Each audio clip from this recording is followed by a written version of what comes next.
Good morning, everybody. Welcome back to Living Traditions Homestead. Well, we are spending the day, or at least the morning, working in the greenhouse today. It's not too bad so far yet this morning, but it's going to be a scorcher a little bit later on. We've got some projects to do today in the greenhouse, so let's get started. The first project that we're going to do is we are going to try growing sweet potatoes this summer in the greenhouse in these buckets. We just happened to be at the farmer's market last Saturday and somebody had sweet potato slips. We hadn't started sweet potato slips. We hadn't even considered growing sweet potatoes this year just because we have so much going on. But we figured, you know what, we have some space in the greenhouse. We have some buckets that don't have plants in them.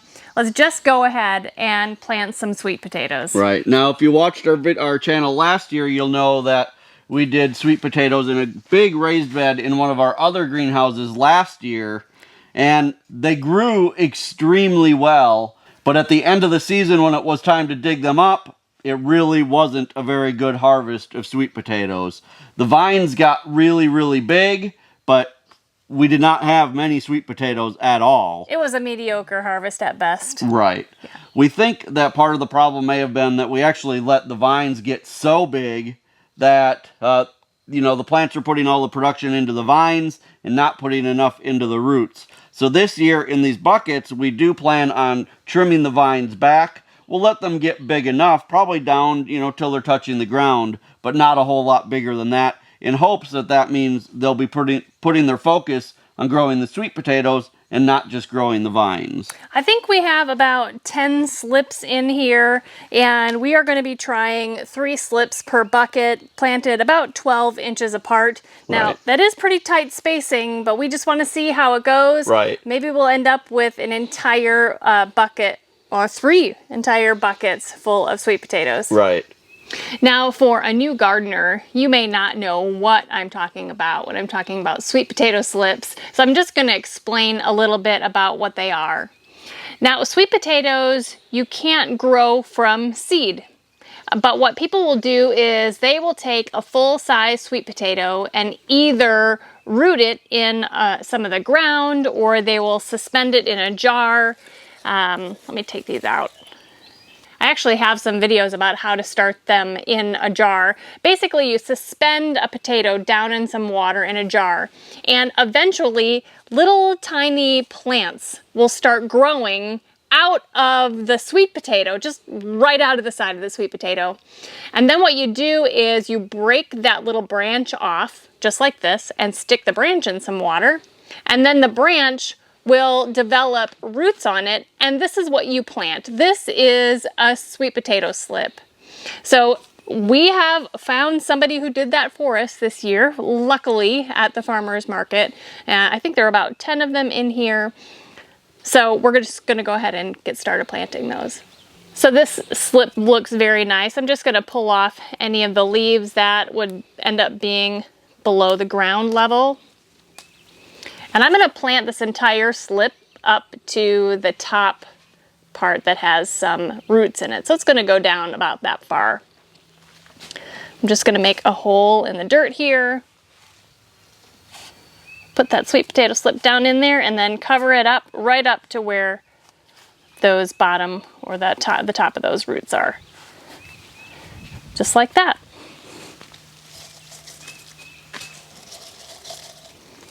Grab another one and do the same thing. Just removing these leaves that are unnecessary. Let's see here.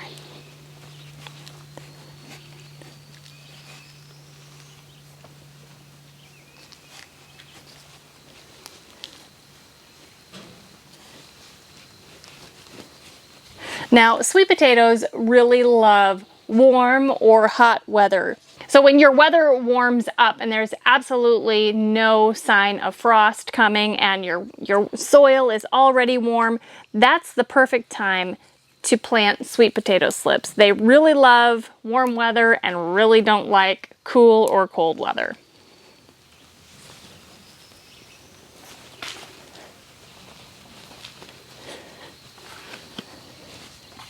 Okay, 1 bucket planted.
Now, the people that we bought these from, they didn't know what variety they were growing, but they know that they tasted fantastic, and that is all that matters to us. So we're excited to have some sweet potatoes growing this year. We'll just have to see how they go. The next project that we have to work on this morning is to hook up a new row of irrigation outside of the greenhouse. We water all of our plants in the greenhouse with like little sprinklers that go inside of each pot. I'll show you those in a little bit when we test this out. But so right now we have one row going down each row of pots, but since Sarah moved all of her herbs down here, we need to run a row of the sprinklers to this row of pots as well. Now right now, because they're outside, they're getting plenty of water because we've had such a wet spring, but that's not going to last forever. So we do need to have something ready for when the rain stops for the year, which typically around here is late June, early July. It just stops raining and we don't get any more rain for the rest of the summer. So we need to make sure we have this in place so that when that happens, we can start watering these plants and keep them alive. So right now, we only have it running inside of the greenhouse. The way it basically works is there's a main line right here that runs across all of the pots. And then when we want to use it, we just hook our garden hose up here. I have a little shutoff valve on each row so we can run each row of pots separately. In fact, they work better if we run each row individually.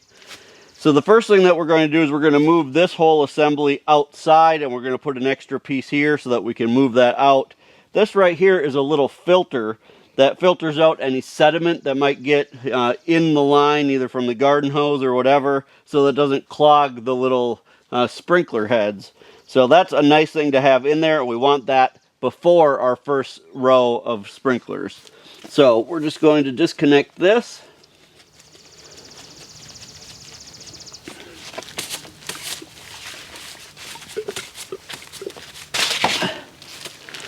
And we're going to move that outside. Now we're going to run a new piece of this main line tubing from where we just disconnected that under this board going outside. And then we'll put another T so we can go to that piece we just moved outside and a piece down the row. It'll make sense in a minute. Now this is 1/2 inch tubing that we're using here. So these just push on. And then these are a reverse thread, so you would go the way that you would normally go to loosen something, and it kind of backs over that and makes a nice tight seal there. So we'll measure this and see how long of a piece we need.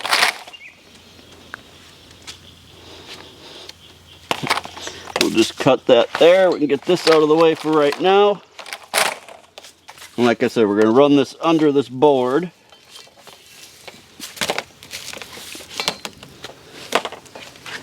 And then outside where we want our new row, which I'm going to put it behind the pots over here, we're going to take another T connector.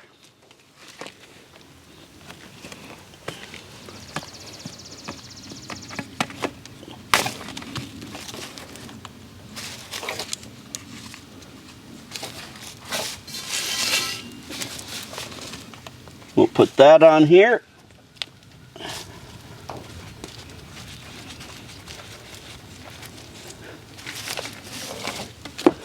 And then this is that piece that we just brought outside a minute ago.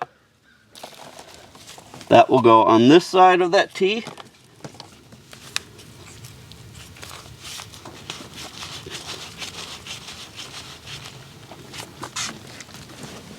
Now we've got our hose connection out here outside, and we've got now a way to run our new line down this row of pots. The next thing that we need to do for this is we need to run the same type of tubing, this main line tubing. We need to run it from that T connector that we just put in. We need to run all the way down the side of the greenhouse along all of these pots.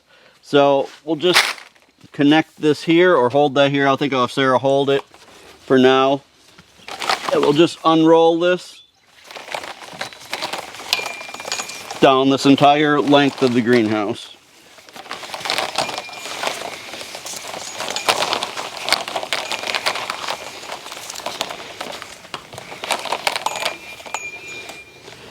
right, we have that unrolled. I haven't cut it at the other end yet. What we're going to do is we're going to connect it here. And we're going to tighten that on.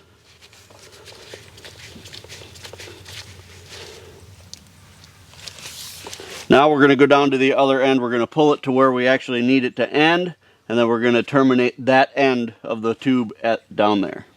All right, we're down at the far end of the greenhouse. I always am in favor of making it a little longer than we need it, instead of realizing that it's too short.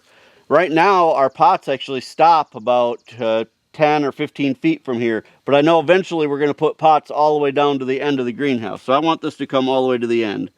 So I'm going to cut this here. And then we need some way to stop the water from coming out this end of the tube. You can buy connectors that are just a cap that go on the end. They sell these like figure 8 things that you can buy to put on there. But I'll be honest, guys, for one thing, I'm out of both of those. But they're really not necessary. All you really need to do is bend the piece of tube over like this. Take a zip tie.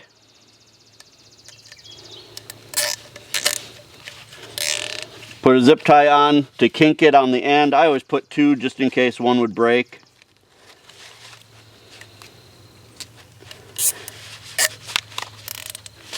Just do that, and that will make it so that this end is terminated. And now if you ever need to somehow extend this or something, you can just take those zip ties off and extend this further down. So we're going to leave this here at the end of the greenhouse, and then we're going to go back and start working at the other side. All right, we've got that main line hooked up, but I just realized that there was one important thing that I forgot to do, and that was to install one of the shutoff valves at the beginning of this line. So, not a big deal. I'll just take a short piece of this main line here, an extra piece that we have. We'll cut that. We'll connect that to this shutoff valve.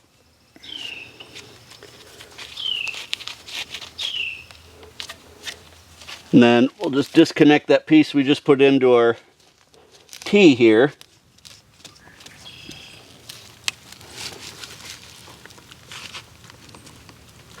And we'll just put that shutoff valve right there.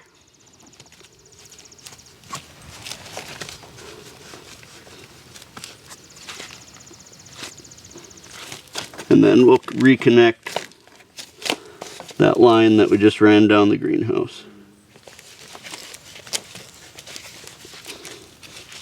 Alright, so now it's time to start hooking up the actual emitters in each of the pots. These are real simple to install, just a couple parts. The first thing that you'll need is the actual little sprinkler head. Now, you guys, I've tried a bunch of different ones. In fact, these here, let me show you. These are the ones that I tried first. These are extremely cheap. There was nothing really wrong with them. They worked the way they were supposed to work. The problem is, the way they're supposed to work doesn't work in a greenhouse this size. Or really, I would say, if you're doing more than 1 or 2 pots of anything, these aren't going to work. These are not what are called pressure compensating, which means you can adjust each little sprinkler head individually to adjust how much flow is coming out of them, which sounds like a good thing, except when you're working with a lot of pots or a big row of something, it becomes a real pain. And basically what happens is the ones closest to your hose work really well, and the ones further down the line barely work at all. So I've completely replaced those. I had a hard time finding any that were pressure compensating, but I did find some on Amazon. They are more expensive, but they are definitely worth the price.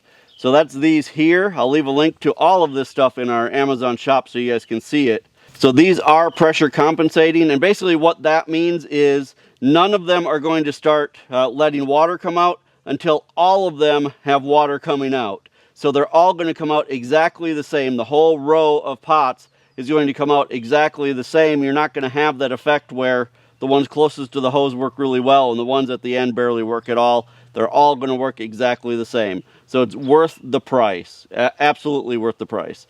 I'll leave a link to all of this in our Amazon shop. So what we're going to do is we will use one of these sprinklers. We'll use a piece of 1/4 inch tubing. This is what will come off of the actual main line.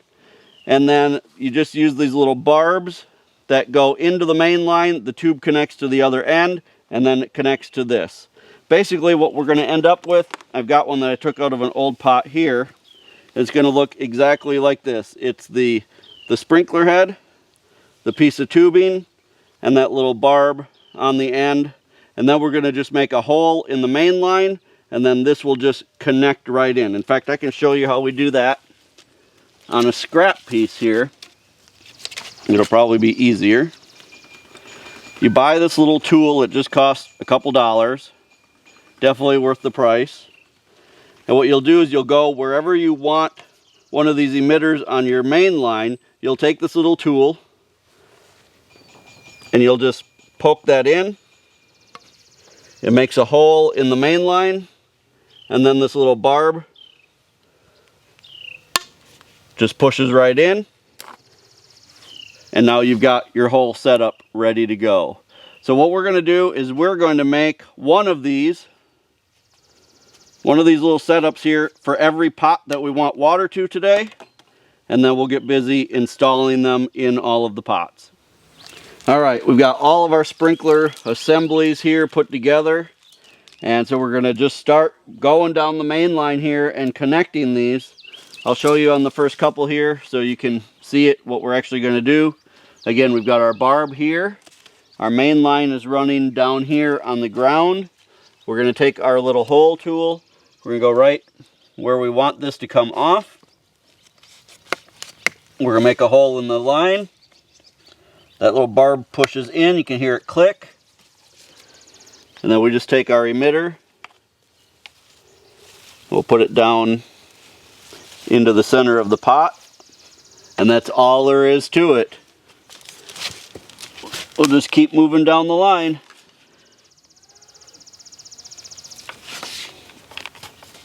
Make a hole.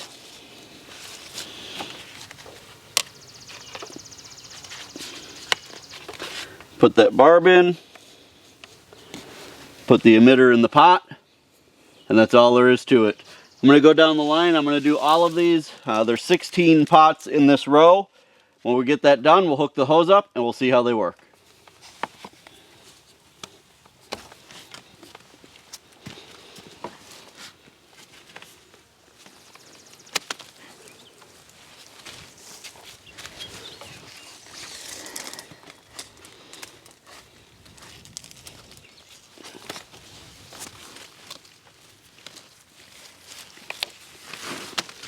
Everything is completely hooked up. I've got the garden hose connected here. So we're going to turn on our water here at the hydrant. Now we like these expandable hoses. You guys, if you haven't tried these yet, we absolutely love these. I'll leave a link to this too, but they're so lightweight. I don't think I'll ever go back to using regular old garden hoses again. These barely kink. They really, don't kink at all. And when you turn them off, they shrink down. They're just super lightweight, easy to carry around. It's for someone who uses hoses as much as we do here on the farm, it's a really great invention. Anyway, this isn't about garden hoses. We've got that turned on. We're going to turn on here, get water running to our line. Now we still have that valve shut off there. When I open that valve, that will turn on this line of sprinklers that we just connected. Now remember, because these are the pressure compensating sprinkler heads, basically this line is going to fill up with water, and then none of these are going to come on until there's enough pressure built up in that line to make them all come on. So let's go ahead and turn this on. You hear the water running.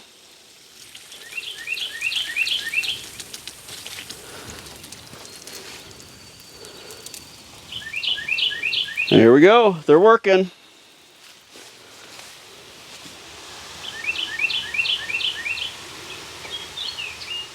Now I have found that for the size containers that we're using, these sprinkler heads are just about perfect as far as how wide of a spray they put out. But if you were using a smaller container and you didn't want them to spray quite as much, you could definitely just adjust, a little bit of the pressure with your valve at the beginning of your row. You could turn that off a little bit and adjust it to your pots. The nice thing is when you adjust one, or when you adjust that valve, it's going to adjust the spray on all of them because of that pressure compensating feature. So that makes it really nice. Now in our greenhouse, we run these 6 minutes per row every other day. And that seems to be working really well for the amount of water that we need. Now we may need to increase that as the summer progresses and the days get warmer, but for right now, that's what we're doing. We don't have it hooked up to a timer. We had thought about it, but because we're watering each row individually, we just stay out here. We always have work to be doing anyway. So we'll turn on a row, we'll set a timer on our phone, and we'll get some work done. When it goes off, we'll turn that row off, turn on the next row, and within a half hour, we have the entire greenhouse watered. I like these better than watering with a wand because you're not watering from completely above head. You're watering more at the ground level. Now it still sprays up a little bit, but it isn't going to get the tops of the plants as wet, which means you're going to have less issues with things like powdery mildew and other funguses that can be caused from overhead watering. So we're going to let these run for a while, make sure everything's working okay, and I think that this day is done as far as working the greenhouse. Well, you guys, that's where we're going to end today's video. We thank you so much for stopping by and spending some time with us. We love spending time with you guys. We love that it's the gardening time of the season. It's one of our favorite times of the year. You guys, if you're enjoying our videos, we'd sure like for you to hit the subscribe button below. And as always, the best way you can help us is to just share our videos on your social media. Until next time, thank you so much for stopping by our homestead. Take care, and God bless. God bless.